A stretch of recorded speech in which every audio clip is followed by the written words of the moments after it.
ओए, बहरी है क्या तू? इतनी देर से मैं हॉर्न बजा रहा हूँ, तुझे सुनाई नहीं देता? गेट खोलने क्यों नहीं आई? इतना चिल्लाने वाली कौन सी बात है? आपने गेट खोल दिया और अंदर भी आ गए हो।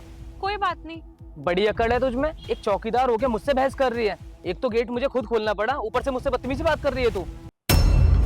एक्सक्यूज मी, मैं ना चौकीदार नहीं हूँ और आपके हाथ अच्छे खासे हैं। आपने गेट खोल ही लिया तो फिर चिल्लाने वाली कौन सी बात है? और मैंने कोई आपसे बदतमीजी से भी बात नहीं की है। ओ अच्छा, चौकीदार नहीं है। जब तू चौकीदार की कुर्सी पे बैठी हुई है तो चौकीदारी तो हुई, कहीं की मंत्री थोड़ी है तू। मैं ना तुम जैसे छोटे लोगों से ना बहस करना पसंद नहीं करता। जब मैं इतनी देर से हॉर्न बजा रहा था तो तुझे सुनाई नहीं दिया? गेट क्यों नहीं खोला तूने? एक्सक्यूज मी, आपको किसने राइट दिया मुझसे इतनी बदतमीजी से बात करने का? और मैं आपको बोल चुकी हूँ कि मैं चौकीदार नहीं हूँ। आप बार बार बहस क्यों कर रहे हो मुझसे? अगर ये गेट हमें खुद ही खोलना है तो तुम लोगों का काम क्या है यहाँ पर? तुम लोग बैठे रहते हो यहाँ पे पूरे दिन, तुम पे कुछ काम नहीं है? तुम्हें सैलरी किस बात की देते हैं हम? और तो चौकीदार होके इतनी बदतमीजी से बात करेगी मुझसे? अपनी औकात में रह, समझी? देखिए, आपको ना कोई भी राइट्स नहीं है कि आप मुझसे इतनी बदतमीजी से बात करें। और मैं आपको कितनी बार बोल चुकी हूँ कि मैं चौकीदार नहीं हूँ। आप बार बार सेम चीज पे बहस कर रहे हो मुझसे। और सबसे बड़ी बात तो ये है कि चौकीदार का काम ना पहरा देना होता है। आपका पर्सनल काम नहीं करेगा चौकीदार। और अगर इतना ही शौक है ना पर्सनल काम कराने का और गेट खुलवाने का, तो अपने घर से अपने नौकरों को बुला लीजिए। मुझे पता है क्या लगता है कि आपके माँ बाप ने ना आपको संस्कार नहीं सिखाए, किससे कैसे बात की जाती है। नॉर्मल कम्युनिकेशन एटिकेट्स भी नहीं है आपके अंदर। आपके जैसे अमीर लड़के ना होते ही ऐसे हैं, हर किसी पर धौंस जमाते हैं। अरे ओ, हम ना यहाँ के ऑनर हैं और जो हम तुझसे बोलेंगे ना वो काम तुझे करना पड़ेगा। चुपचाप से ना अपना काम किया कर, ध्यान से, समझी तू? और मुझसे ना बहस करने की बिल्कुल भी जरूरत नहीं है, वरना ना मैं तेरी कंप्लेंट कर दूंगा। अच्छा, कंप्लेन करोगे मेरी? जाओ कर दो कंप्लेन। मैं भी यहीं पर खड़ी हूँ, देखती हूँ किससे कंप्लेन करके आओगे तुम। और कंप्लेंट क्या, मैं ना तुझे जेल में डलवा दूंगा। और पुलिस वालों से क्या है? पुलिस वालों को तो मेरे को एक दो बहाने देने हैं। बोल दूंगा चोरी करके भाग रही थी, तुरंत पकड़ लेंगे तेरे को। और वैसे भी ना तुम लोग गरीब हो तो पुलिस वाले ना तुरंत विश्वास कर लेंगे कि हाँ चोरी करके तो भाग ही रही होगी। तुम लोगों का स्टेटस तो कुछ होता नहीं है। 2 मिनट में ना तेरे को जेल में डलवा दूंगा। समझ गई ना तू मेरी बात को?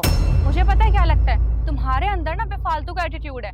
तभी तुम्हें लग रहा है कि तुम कुछ भी पुलिस वालों को मनगढ़ंत कहानियां बताओगे और वो तुम्हारी बात मान लेंगे। कंप्लेन भी ऐसे उल्टी सीधी चीजों की नहीं होती, वो भी विदाउट प्रूफ। और जब तुमने गेट खोल ही लिया तो बहस करने से बेटर है कि अपनी गाड़ी अंदर पार्किंग में लगाओ और जाओ यहाँ से, क्योंकि यहाँ का चौकीदार किसी काम से बाहर गया हुआ है। लगता है तू ऐसे नहीं मानेगी, चल मेरे साथ। अरे साहब, आप ये क्या कर रहे हैं? मैम का हाथ छोड़िए। ओए, कहाँ गया हुआ था तू? और यहाँ पे अपनी जगह किस कमार को बिठा दिया है? तेरी बीवी है क्या ये? नहीं साहब, ये मेरी पत्नी नहीं है, ये यहाँ की नई आईएएस ऑफिसर है। अरे पागल है क्या? ये और आईएएस ऑफिसर ये यहाँ पर क्यों बैठी हुई थी? मैं यहाँ पर क्यों बैठी थी? मैं यहाँ इसलिए बैठी थी क्योंकि राजू की वाइफ की तबीयत खराब थी।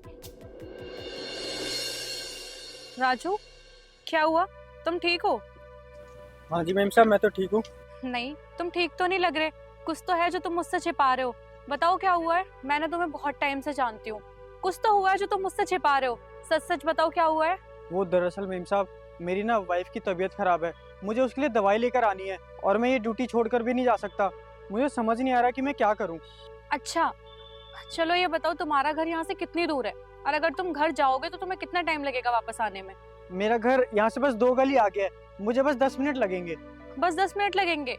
एक काम करो, तुम अपने घर होकर आओ, मैं तुम्हारी जगह बैठ जाती हूँ। कोई आएगा तो मैं संभाल लूंगी। मैम साहब, आप ये कैसी बात कर रही हो? आप एक आईएएस ऑफिसर हो, अगर आप मेरी जगह पे बैठोगे तो आपको सही नहीं लगेगा। तो क्या हुआ? जब मेरा बुरा टाइम था तुमने मेरी हेल्प की थी, अब मुझे मौका मिल रहा है तो मैं हेल्प कर देती हूँ। तुम जाओ, मैं संभाल लूंगी। ठीक है मैम साहब।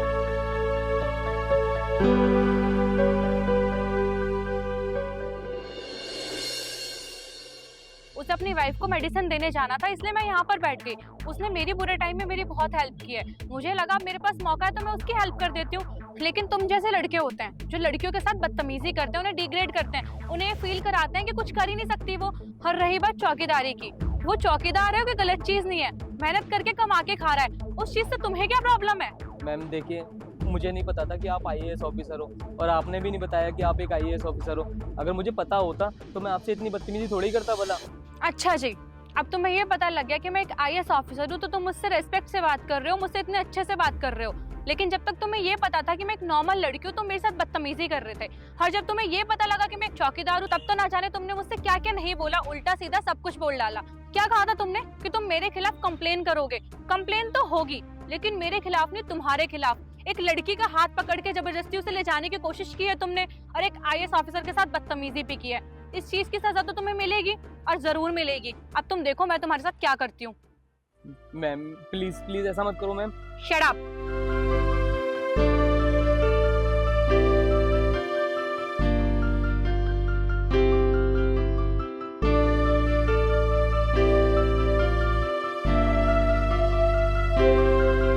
तो हाँ जी दोस्तों, धन्यवाद आप सभी का जिसने भी यह वीडियो यहाँ तक देखी है। और भाई वीडियो यहाँ तक देखी है तो वीडियो को लाइक ज़रूर कर देना, और भाई एक कमेंट जरूर करके बताना कि आपकी क्या राय है, और अपने दोस्तों तक भेजना और अपने रिश्तेदारों तक भेजना, जितना हो सके फैलाना वीडियो को। अगली वीडियो में जल्द मिलते हैं, धन्यवाद।